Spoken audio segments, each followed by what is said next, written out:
I find it interesting when YouTubers go into a different direction with what they're comfortable with and try to go into the mainstream media with directing, writing, and for their ego's sake starring in a film. It is interesting seeing the creator's once recognizable format and being translated into a feature-length picture with screenwriting, script writing, whole crew, studio intervention, cinematography, and directing choices that require many people's hard work. So it's usually interesting to see where they would lead with it.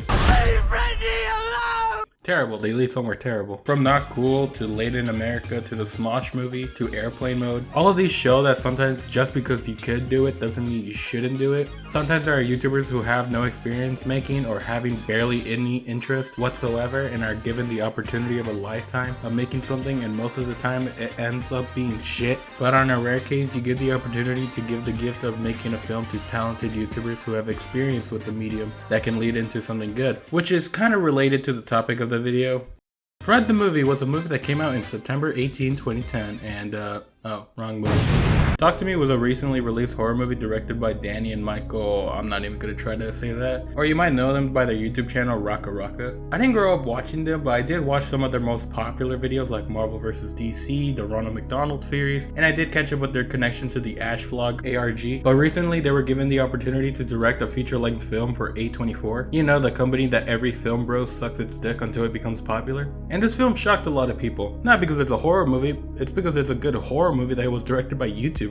I think the concept itself works because it's so standard, yet the way it's executed is very amazing. Basically, a hand is involved, you basically play with this hand and you shake the hand and say, talk to me, and you interact with the dead spirit. You have 90 seconds to have fun with this, but if you last more than 90 seconds, well, try sleeping tonight, fuckface. Very basic, but the way it's shown and described and the mystery behind it works well, and the way where it's just a fun game for everyone thinking that it's just a fun high of some sort. It was a great way of showing this fucked up game of some sort. The way they show the simple things of being latched on by the spirit is sick, and even the basic makeup of those black contacts look great. The obvious hinting towards something not being good towards one of the characters was well developed and actually very well done once the reveal is shown later. Speaking of the character, I thought they were done really well and properly serviced by great acting from a lot of nobodies, and I don't mean that as a bad thing. There's no like, hey, I recognize that person from that in this movie, which works because it felt like a bunch of real teenagers, which comes from their great acting, especially the lead played by Sophie Wilde. I really hope she gets casted in more roles. I find her amazing in this role with the range she can give with being possessed. She really carried the movie because most of the movie was focused on her, and she really had good ranges from emotional to distress to actually being funny. I think the issues I have with the characters is the standard with every typical horror movie, but they make some of the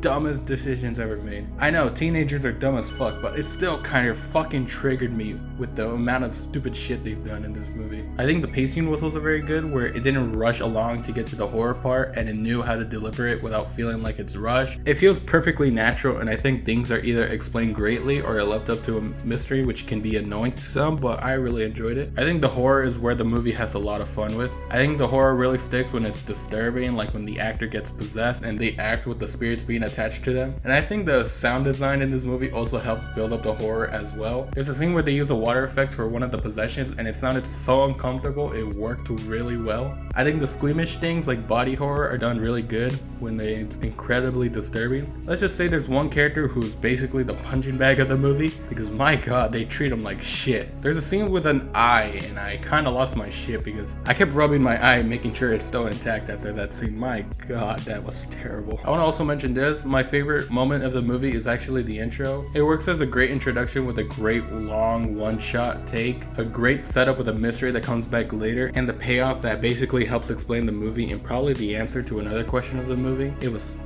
beautiful. There are gross out moments, but I feel like they're not really a negative for this movie, but something that keeps it being real and also kind of reminds you that we're dealing with YouTubers. There's going to be some immaturity. I really think these guys did a great job for the directorial debut, and watching interviews and their vlogs, you can tell they have a passion and enjoyed working on this. I really think it makes me feel proud and gives me inspiration to see these two who have been making videos and short films on their channel show their talent and work on projects behind the scenes and give the opportunity to go crazy on their first film and show that it's a success. It's such a beautiful story. Talk to Me is a good movie to watch if you want to watch an interesting horror movie, and I highly recommend it. There are still things that I still question, but I feel like it's one of those movies that you can rewatch and show more appreciation towards. Talk to Me is getting an 8 out of 10. Originally, it's stuck with a 7.5, but the more I think about it, it's an absolute 8. And it's a good watch, and after you watch it, talk to me about it in the comment section down below.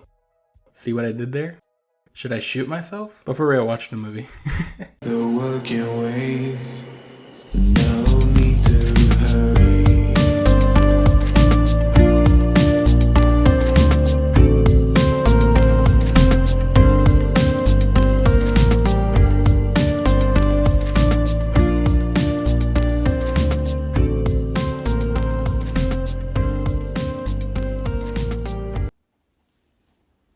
I ain't do that.